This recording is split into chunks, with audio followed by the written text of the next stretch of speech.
आज की इस वीडियो में हम पढ़ेंगे डिमिनिशिंग रिटर्न। नाम से पता चलता है कि जो रिटर्न हमें मिलता है वो डिमिनिश हो रहा, वो कम हो रहा। See diminishing return also known as the law of diminishing marginal return. Diminishing return को हम law of diminishing marginal return भी कहते हैं।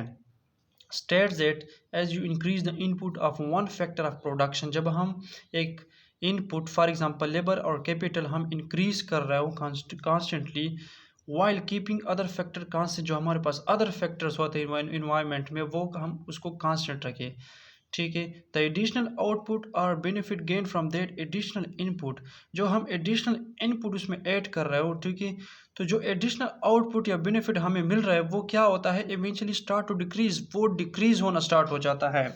ठीक है, फॉर एग्जांपल हम लेबर या कैपिटल में जो एडिशन कर रहे होते हैं तो एक टाइम आता है कि वो डिक्रीज होना स्टार्ट हो जाता है। ठीक है, इसको हम डिमिनिशिंग रिटर्न कहते हैं। So this concept suggest that there is an optimal level of input beyond which further increase में लीड टू लोअर एफिशिएंसी और प्रोडक्टिविटी गेन्स। ये कंसेप्ट जो हमने पढ़ा है ये क्या सजेस्ट करता है कि हमारे पास एक ऑप्टिमल लेवल होता है। हम ये भी पढ़ते हैं कि the excess of everything is bad. So हम जब बहुत ज़्यादा हम इसमें एडिशन करते हैं तो एक लेवल आता है, ठीक है, जहां हमारे पास मैक्सिमम रिटर्न होता है, लेकिन वो लेवल जब हम क्रॉस करते हैं जो ऑप्टिमल लेवल होता है तो हमें क्या होता है, डिमिनिशिंग रिटर्न मिलता है। तो जो हमारी एफिशिएंसी होती है, प्रोडक्टिविटी गेन होता है, वो कम होना स्टार्ट होती है। तो ग्राफिकली आप भी देख लें।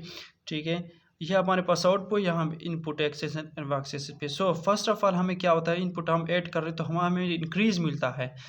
तो ये हमारे पास पॉइंट ऑफ मैक्सिममिटी, ये हमारे पास ऑप्टिमल पॉइंट है। यहाँ तक हमें जो इंक्रीजिंग रिटर्न मिल रहा था तो यहाँ पे इस पॉइंट पे मैक्सिमम रिटर्न मिलता है।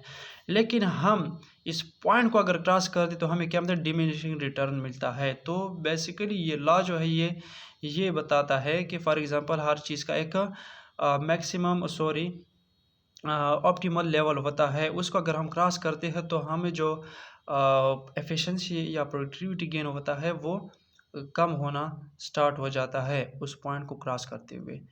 तो ये जब हम डिमिनिशिंग रिटर्न मिलता है तो एक पॉइंट आता है तो नेगेटिव रिटर्न मिलना स्टार्ट हो जाता है, वो बिल्कुल लॉस हो जाता है हमें।